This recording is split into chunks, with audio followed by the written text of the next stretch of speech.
Itong 2022, inuulat ng Sustainable Development Goals ng United Nations na sinakalipas sa dekada, ang mundo ay gumastos ng $349 billion. So, may convert natin ito sa ating currency sa ngayon. Ang mundo ay gumastos na higit ng 19 trillion piso para sa pagpapanatili ng kapayapaan, humanitarian relief, at refugee support. Ano yung pinapakita ng mga datos na ito? Pinapakita lamang ito kung gaanong lubusang natisigap ng mga tao na makamit ang mapayapang buhay. Bueno, sino ba naman sa atin kung may ayaw na mapayapang buhay? Tiyak na lahat tayo ay gusto natin yung mapayapang buhay.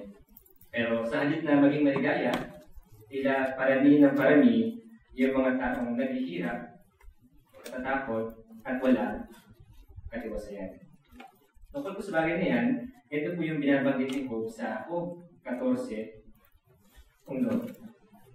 Sabi po dito, ang buhay ng tao na pinanganak na babae ay maikli at puno ng problema. At pinapatunayan po yan ng mga kalagayan sa panahon natin sa ngayon na yung buhay natin ay talagang puno-puno ng problema. Ayun dahilan. Marami sa ngayon yung nakatira sa mga lupain na sinira ng digmaan o hindi naman kaya ng katuluhang political. At halos puro digmaang sibil o yung digmaan sa loob ng isang bansa yung pangunahin ng dahilan ng mga ito. Na kumisa pa nga ay nagtatagal at nag-iiwan ng masaklap na karanasan sa mga mamamayan. Samantalang naman sa mga papaunlad na bansa, marami ang hirap sa buhay at kinakapos sa pagkain. Tungkol po sa bagay niyan, ganito naman yung nilabas na ulat ng United Nations noong November 2003. Sa ginamit po ng Independent London na merong 842 milyong katao ang kulang sa nutrisyon. At kung i-compare natin ito sa ulat nitong 2022, napakalit lang na pinagbago. Dahil sinabi naman ng Food Agriculture Organization ng United Nations din na merong 828 milyong katao ang kulang sa nutrisyon at tinatayang 2.3 bilyong katao naman ang nahaharap sa di gaano matindi pero mapanganib antas ng kawalan ng seguridad sa pagkain. Kamusta naman sa mga maunlad na mga bansa? Kung hindi problema sa pagkain yung kinakaharap nila, problema naman sa krimen, droga, karahasan, at kawalan ng trabaho. At libo-libong mga tao naman yung walang tahanan. Ito naman ang halipas sa mga taon, tumaas ng 1.1% yung bilang ng mga tao na walang trabaho. Mula sa 5.4% noong 2019, umakyat ito ng 6.5%. O higit na 500 milyong katao yung walang trabaho dahil lang sa epekto ng pandemya at sa problema natin sa ekonomiya. Samantalang kung manonood tayo ng balita o makikinig ng balita sa radyo, ano po yung kadalasang mga ulat na napapakinggan po natin? Di po ba puro karumal-dumal na krimen na napapakinggan natin? Puro problema na napapakinggan natin. At kadalasan pa nga lumalala yung mga ulat na ito. At nandiyan din yung mga ulat tungkol sa terorismo na lalong natutulot ang tensyon at kawalan ng katiwasayan. Kaya na lamang bilang halimbawa, noong nangyari noong September 11, 2001, kung saan 2,996 na tao ang nasawi dahil sa pag-atake ng mga terorista sa World Trade Center. At hindi na po tayo lalayo mga kapatid. Itong 2017 lamang dito sa ating bansa, mahigit 1 milyong sibilyan yung kinakailangang ilikas dahil nasa sagupaan ng mga sundalo at ng teroristang grupo sa marami. Dako naman tayo sa ibang bahagi. Sa ngayon ay patuloy pa rin natin dinadanas yung epekto ng COVID-19 at ng iba pang mga sakit kagaya ng AIDS. Noong 2021 lamang, iniulat na merong 38.4 milyong katao yung merong sakit na AIDS. So yan mga kapatid ay ilan lamang sa mga dahilan kung bakit tila napaka-imposible na magkaroon ng mapayapang buhay sa ngayon. Baka may tanong pa nga ng mga tao, ganito na lamang ba yung buhay natin? Oo, bagaman nagsisikap yung mga gobyerno ng tao na magkaroon na mapayapang buhay yung mga nasasakupan nila, pero tila mas lumalala pa na lumalala yung kalagayan. Pero may dahilan. Alamin natin yung mga dahilan kung bakit mas lalo lumalala yung kalagayan natin. Pero, noon pa man, ay iniulan na sa Biblia yung magiging kalagayan ng panahon natin sa ngayon. Isa sa mga ulang ito, yung binanggit sa Kabanata 6, Apokalipsis, tungkol ito sa pangintayang isiniwalat ni Apostol Juan na kaugnayan sa 3 doon sa 4 na mga kabayo. At kung ano yung kaugnayan nila doon sa kapayapaan na meron tayo sa ngayon. So, kailangan natin kung sino yung 3 mga kabayo nito. Pwes ko, nasamahan po ninyo ako na basahin ang Apokalipsis, Kabanata 6, at 4. Apokalipsis 6, at 4. Kung narinig po kayo, ito po yung mabasa po natin. May isa pang lumabas, isang kabayong kulay apoy. At ang apoy ito ay pinahintulutang magalis ng kapayapaan sa lupa para magpataya ng mga tao. At binigyan siya ng isang malaking espada. Sa teksto binasa po natin, nakita po natin dito yung isang kulay apoy ng mga kabayo. Pero saan po tumutukoy yung mga kabayo ito? Kumakatawan po ito sa digmaan. At pansinin na alis nito yung kapayapaan dito sa lupa. Hindi lamang sa isang bahagi ng lupa, kundi sa buong lupa. Kaya po nangyari yan. Noong 1914, sa kauna-unahang pagkakataon, sumigla ang unang digmaang pandaigdig. Tinagurian po nga ito na digmaan na mag-aalis sa mga digmaan. Pero ano nangyari pagkatapos nito? Di po ba sinundan ito ng ikalawang digmaang pandaigdig na mas mapaminsala? At tinatayang mahigit 100 milyong katao na ang namamatay sa digmaan mula pa noong 1940. At dahil sa ang modernong teknolohiya natin sa ngayon, tinatayang meron ng kakayahan ang mga tao na lipulin yung buong sangkatauhan. At kahit yung mga tinagurian at tagapag-ingat ng kapayapaan ay walang magawa para mapanatili yung kapayapaan dito sa lupa. Ipagpapatuloy po natin yung pagbasa sa talata 5 at 6. Pinapakilala naman po dito yung isang kulay itim na mga kabayo. Isa naman po ito kumakatawan. Kumakatawan ito sa tagutong. At yan ang unang mga kabayo, ito yung mahayo na rin mula pa noong 1940. At taon-taon, tinatayang mahigit 3 milyong bata na wala pa 5 taong gulang ang namamatay dahil sa malnutrisyon. At sa kabila ng maraming pagsisika para pakainin yung mga nagugutom, patuloy pa din sa paghayo yung sakay na kulay itim ng mga kabayo. Kung papatuloy pa natin yung pagbasa mga kapatid sa talata 8, pinapakilala naman dito yung isang maputlang mga kabayo. Pero sa siya kumakatawan. Kumakatawan naman ito sa kamantayang dulot na salot at ng baba. Pagkaraan lamang ng 1914, ang trangkaso Espanyola ay pumatay ng milyong-milyong katao at posibleng 500 milyong katao pa nga ang naging biktima nito. So kung sumahin, mga isa sa bawat 3 katao na nabubuhay noon, yung nakakuha ng sakit na ito. At yan ang 2 salot na naguna kanina, patuloy dito sa paghayo hanggang sa panahon natin sa ngayon. So mapadigmaan man, tagutom, salot, isa lang yung pagtunguhan ng mga ito. Walang iba, kundi ang kamatayan. Pero hindi lamang po ito yung dahilan kung bakit parang nawala na yung kapayapaan natin sa ngayon. Andiyan din yung punot dulo nito. Kilala na diba?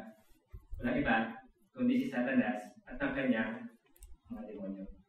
Matapos naman tayo sa digmaan na naganap sa langit, kung babasahin po natin yung Apokalipsis 12:9, sa B-part, binanggit na si Satanas at ang kanyang mga demonyo ay inihagis dito sa lupa.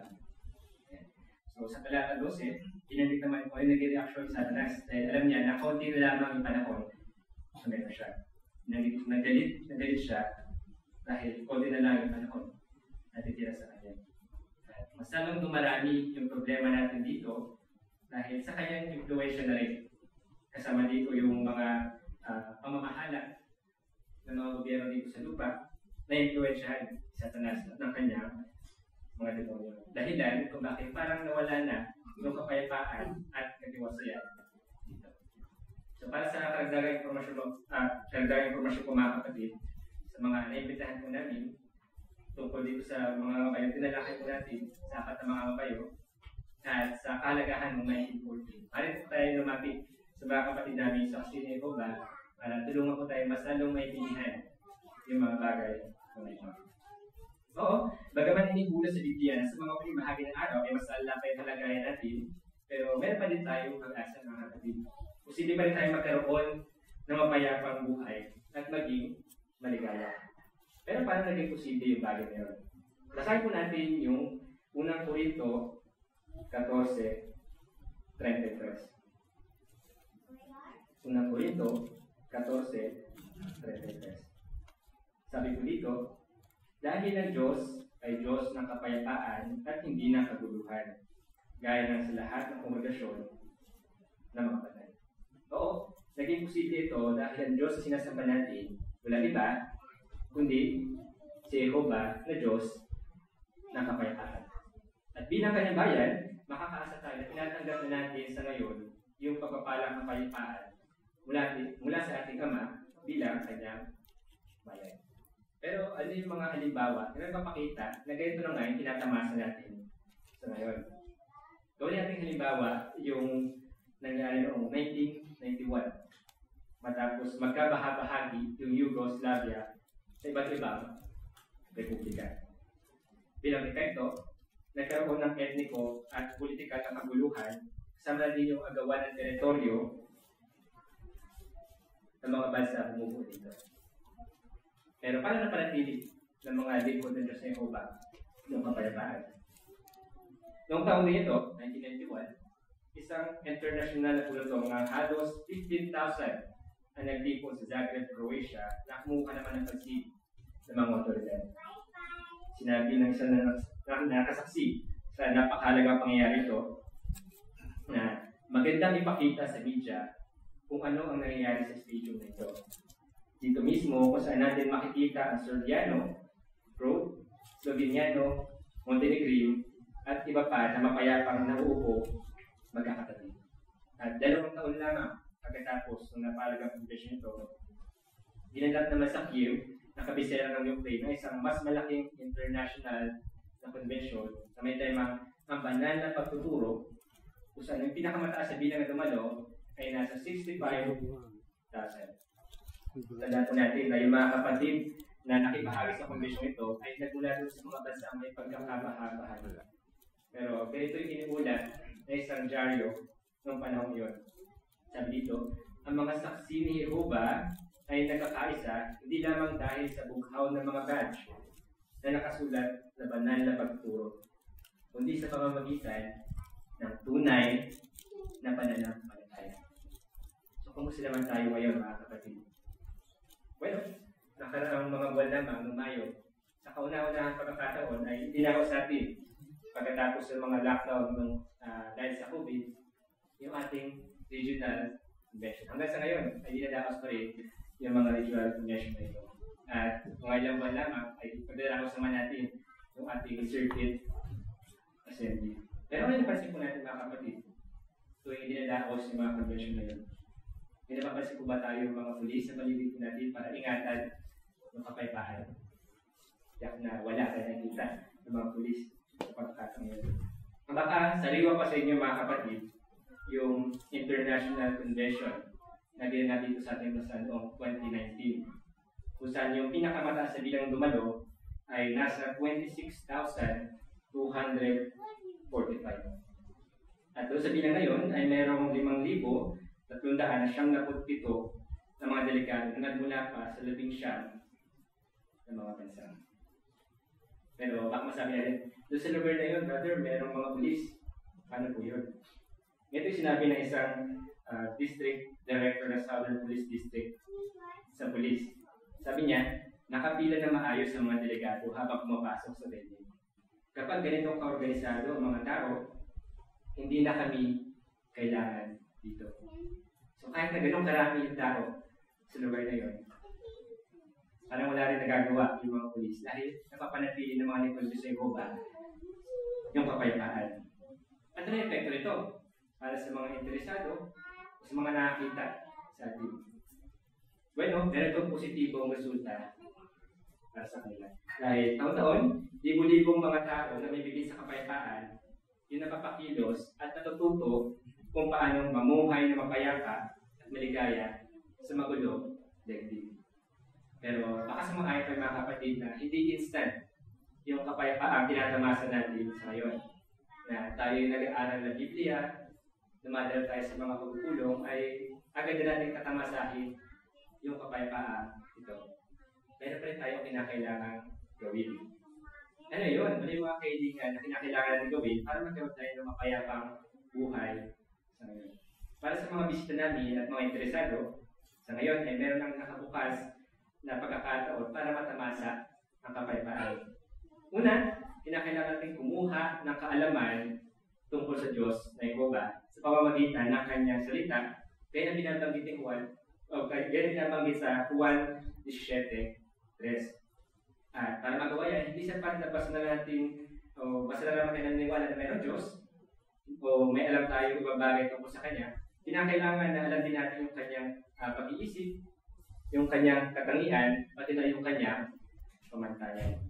At hindi lang ito para sa mga interesado o sa mga inaaralan ng Biblia, kundi para din ito sa mga matagal na sa katotohanan. Kinakaroon na magkaroon tayo ng patuluyang proseso para makilala yung Diyos sa Jehovah, kahit na gano'n pa tayo katagal sa katotohanan. Kinakailangan natin na makipagkaibigan sa Diyos sa Jehovah at dinangin yung personal na kaugnayan sa Kanya habang natutunan natin at sinusunod yung Kanyang mga utos. Dahil gaya ipinami Haring Solomon sa Kawikaan 3:1 at 2, ang pagsunod sa mga kautusan ni Jehovah ay nagbibigay sa atin ng mapayapang buhay. Ano pa yung kinakailangan natin gawin para magkaroon ng mapayapang buhay? Kalawa, kinakailangan natin na makisama sa mga taong sumusunod sa mga kautusan ng Diyos at nagtatamasa ng kapayapaan mula sa Diyos. Binanggit ng awit 119:165 na ang sagana ng kapayapaan ay para sa mga umiibig ng kanyang kautusan. So, pwede po natin talungin yung ating sarili mga kapatid. Pwede natin suriin yung sarili natin. Sino yung mga kaibigan ko? Madalas ba akong sumasama sa mga taong umiibig sa kautusan nito sa Jehovah? O madalas kong kasama yung kabaliktaran nito? So, makatwira lamang yung mga bagay na ito dahil sa ngayon, ang mga tao ay nababahagi di lamang sa lahi, bansa, pinagmulan, kahit na rin sa kanilang paraan ng pag-iisip. Na karaniwan dahilan kung bakit walang kapayapaan sa ngayon. Kaya pinasisigla nga tayo sa Hebreo 24:25 na pababayaan yung ating mga pagtulong. Dahil saan po ba natin makikita yung mga taong umiibig sa kapayapaan? Sa libutan po ba? Sa mga taong nagtataguyod ba ng kapayapaan? Well, hindi pa natin makikita yun sa labas, sa libutan. Makikita natin yun dito sa loob ng ating kongregasyon. Yung mga taong naglilingkod sa Diyos na Jehovah. Natutulong sa atin para gawin yung ikatlong hakbang. Yung magsikap ay taguyod yung kapayapaan. Pero paano natin gagawin yun mga kapatid? Basahin po natin yung 1 Pedro 3:11. 1 Pedro 3:11.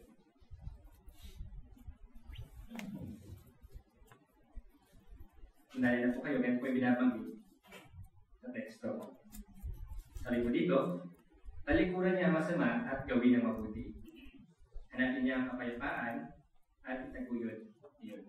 Ito po sa binanggitan o sa binasa po natin yung teksto, binanggit po dito na para may taguyod yung kapayapaan, kinakailangan mo na talikuran ang masama. At babalik pa rin po tayo doon sa unang hakbang para magawa yun. Kinakailangan pa rin natin na mag-aral ng Biblia. Bigyan pansin na bago magawang tahaki ng isang tao yung mapayapang na dasin. Kinakailangan mo niya matuto sa daan ng Diyos na Jehovah. Yung daan ng kapayapaan. At sa pagsunod ito, di lamang na mabago yung paraan ng pag-iisip natin, mabago din ito yung ating pagkilos. Kaya yung isang taong palaaway noon, ano siya ngayon? Naging taong may bigil sa kapayapaan. At bilang halimbawa, tingnan po natin yung karanasan ni Rami Petro. Isa siyang dating opisyal ng dalubhasang pangkat laban sa terorismo. At siya din ay napaka-makabayan niya. Siya ay taga-Israel. Hanggang sa matuklasan niya na ayaw ng mga rabi na pakasalan niya yung kanyang kasintahan dahil ito yung taga-Asya, isang hintil yung kanyang asawa. Dahil doon, sinimulan niyang hanapin yung katotohanan sa Biblia at nakilala niya ang mga saksi ng Jehovah. At sa pag-aaral ng Biblia, tutunan niya na hindi pwede maging panatiko sa kanyang bayan. At ang Kristiyanong pag-ibig ay nangangahulugan ng pagtatakwil sa digmaan at sandata at ang pagkatutong ibigin ang mga tao sa lahat ng lahi. Pero may isang pagkakataon na talagang bumago sa kanyang pananaw. Ito itong makatanggap siya ng isang liham mula sa kapatid na taga-Palestina o Syria. Alam natin kung gano'n nakatagal ang hidwaan ng mga tao sa Israel at sa Syria. Sinabi niya, yung liham na tanggap niya mula sa kapatid na yun ay merong pambungad na kapatid kong Rami. Panati si Rami, taga-Israel siya. At yung liham na tanggap niya ay mula sa Syria. So meron ng matagal na hidwaan yung dalawang bansa ito. Hindi siya makapaniwala doon sa natanggap niya liham dahil sinabi niya, ang mga Palestino ay kaaway ko. Pero narito, ang isa sa kanila, tumatawag sa akin na kapatid ko. Ano yung naging resulta na? Bilang resulta, tinataguyod na ngayon ni Rami yung kapayapaan, kasama yung kanyang asawa sa paraan ng Diyos na Jehovah. Kaya nakita po natin mga kapatid na yung pagtataguyod sa kapayapaan sa paraan ng Diyos na Jehovah ay nagdudulot ng maligayang buhay kumpara sa anumang may halo sa atin ng salibutan o yung dulot ng makalupang karunungan. Gaya ng pagiging mainggiting, hilig sa pakipagtalo na mababasa natin sa Santiago 3:14. Samantala sa talata 16, nakakibat ng mga pag-uugali nito yung kaguluhan at masasamang bagay. Kung minsan, dahil sa hindi tayo perfecto, nabibigyan daan minsan yung mga katangian nito para maalis yung kapayapaan sa gitna ng kongregasyon. At kadalasan na nagsimula pa nga ito sa maliit na bagay hanggang sa mas lalong lumaki. Kaya na lamang bilang halimbawa sa pagkatayo ng Kingdom Hall. Baka yung isang brother ay mayroong kasanayan sa pagkatayo ng Kingdom Hall. Pero baka magkaroon ng pagkakasalungatang opinyon sa kung paano tatayo yung Kingdom Hall. Baka maging palaban yung brother na ito dahil hindi niya nasunod. O hindi nasunod yung mungkahi ibinigay niya. O baka mas tumutol pa nga siya na makiisa sa pagkatayo ng Kingdom Hall. Masabi ba natin mga kapatid na yung brother na ito ay nagtataglay na maka-Diyos na karunungan o yung mga katangian na mabasa natin sa Santiago 3:17 kaya ng pagiging mapagpayapa at handa sumunod. Tsaka yung sunod natin ay hindi. Kaya yung kinakailangan natin gawin para iwasan yung bagay na ito. Kinakailangan natin tanggihan yung makasanibutang karunungan at pagpakita na maka-Diyos na karunungan na nagdulot naman sa atin ng kapayapaan. At dahil na din sa spiritual na katiwasayan at maka-Diyos sa kapayapaan, naiwasan po natin yung maraming kabalisahan na dulot ng mga suliranin na sumasalog ngayon sa panahon natin. Kagaya ng mga nabanggit natin kanina, katulad na lamang ng kahirapan sa buhay, kawalan ng trabaho, at kakapusan sa pagkain, pati na ng mga sakit. At dahil sa problema sa ekonomiya, marami sa ngayon yung nakakaranas ng ganitong mga problema. Kahit na sa mga kapatid natin sa ngayon, ay nararanasan nila yung mga problema. Pero nakapagpapatibay dahil sinusunod natin sa ngayon, sinusunod ng mga kapatid natin sa ngayon, yung utos sa Diyos na Jehovah, at yung payo ibinigay ng Panginoong Hesus Kristo sa kanyang sermon sa bundok, na mababasa natin sa Mateo 6:31, na huwag nang mag-alala. Pagpapakita ito ng lubos sa pagtitiwala sa Diyos, at dahil doon, Kaya naman, mas nagiging pangunahin sa atin yung mga spiritual na bagay. At bilang pa kasi mga kapatid, ito yung kinakailangan pa natin gawin. Kinakailangan na huwag tayong manghimagod sa pagtataguyod ng kapayapaan. At sa gayon ay patuloy natin tatamasahin. Pero hanggang saan tayo, o hanggang saan natin kinakailangan itaguyod yung kapayapaan. Gaya na ipinapayo sa atin sa Roma 12:18, sabi dito, kung posible, hanggat nakasalalay sa atin, makipagpayapaan tayo sa lahat ng tao. Pero ano yung ibig sabihin nito? Maaaring hindi lagi posible na makipagpayapaan sa lahat ng tao. Ano yung dahilan? Ay maaaring malabag ito kung may kompromiso natin yung kautusan ng Diyos na Jehovah. Bilang halimbawa, tingnan natin yung halimbawa ng mga batang saksi sa Nigeria at kung paano nila pinanatili yung kapayapaan kahit na maaaring makompromiso yung kanilang pananampalataya sa Diyos na Jehovah. Pero isang guro doon yung ayaw na ayaw sa mga saksi ni Jehovah. At pinapunta niya sa harap yung mga saksi nito para umawit ng pambasang awit. Pero yung mga kabataan ito ay tumanggi at sinabi na para sa Diyos lamang na Jehovah yung kanilang bukod tanging devotion. Ano naging resulta nito? Lahat sila ay dinala sa labas ng guro para magputol ng damo. Samantalang isang adultong saksi naman yung nagpaliwanag sa pagiging neutral ng mga saksi ni Jehovah. Pero yung gurong ito, ayaw niya pa rin makinig sa mga kabataang saksi. So paano naikapit ng mga kabataan ito? Yung payo sa Roma 12:8. Bueno, hindi sila nakipag-kompromiso. Pero patuloy lamang nila yung kanilang ginagawa, yung pagpaputulad mo. Habang masaya silang maawit ng awiting pangkaharian, hindi nila alam na yung gurong nagpalabas sa kanila ay nabamasid lamang sa paligid. At dahil doon, hangang-hanga yung guro sa kanila kung kaya pinabalik sila sa klase. Pero ano yung naging resulta nito? Yung gurong ito ay nakipag-aral na rin ng Biblia sa mga saksi ni Jehovah. So, paano po natin matutularan yung halimbawa ito? Kinakailangan natin na panatilihin mabuti yung ating personal na kaugnayan sa Diyos na Jehovah sa pamamagitan ng pagsunod at regular na pakipag-usap sa Kanya sa pamamagitan ng panalangin. So, ano po natutunan natin mga kapatid sa pahayag nito? Natutunan po natin mga kapatid yung iba't ibang kalagayan na naka-apekto sa ating kapayapaan sa ngayon. At makakaasa tayo na yung mga kalagayan ito ay mas lalo pang lalala sa panahon natin sa ngayon. Alaman din natin iba't ibang dahilan kung bakit nagkakagulo o bakit mas lalo lumalala yung ating kalagayan sa ngayon. Dahil na rin sa impluwensya ni Satanas. Pero sa kabila nito, natutunan natin na posible pa rin tayo magkaroon ng mapayapang buhay sa ngayon. Pero kumusta naman mga kapatid sa inaharap? Bueno, basahin po natin yung binabagit ng awit 37 Gs at 11. Awit 37 Gs at 11. Bilang pangulit teksto mga kapatid, ito po yung binabanggit ng teksto. Kaunting panahon na lang at ang masasama ay mawawala na. Titingnan mo dati nilang kinaroroonan pero hindi mo sila makikita roon. Pero ang maaamo ang magmamay-ari ng lupa. At mag-uungapaw ang kanilang kaligayahan dahil sa lubos ng kapayapaan. Oo, bagaman naapektuhan tayo sa ngayon mga kapatid ng mga iba't ibang circumstansya sa ating buhay. Yung mga kapatid natin ay maaaring nawala ng trabaho, sa paghanap ng trabaho. Ang ilan ay naapektuhan ng sakit. Ilan sa mga kapatid natin ay naapektuhan ng digmaan sa ibang bahagi ng mga lupa.